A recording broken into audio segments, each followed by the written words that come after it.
এই দুনিয়ার জমিনের হিসাব নিকাশটা ওই আল্লাহ পাক রব্বুল আলামিন আপনার আমার কাছ থেকে নেবে। কিন্তু এই দুনিয়ার জমিনে আপনি যত বেশি থাকবেন, এই দুনিয়ার জমিনের প্রতি আপনার মহাব্বত তৈরি হবে, এই দুনিয়ার জমিনের প্রতি আপনার ভালোবাসা তৈরি হবে।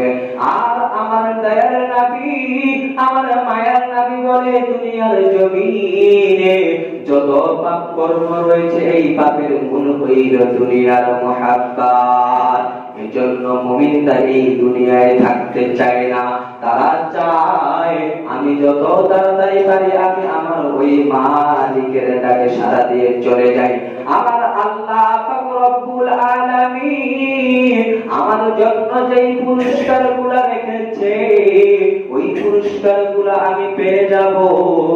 এজন্য ওই মুমিনরা কিন্তু দুনিয়ার জমিনে থাকতে চায় না।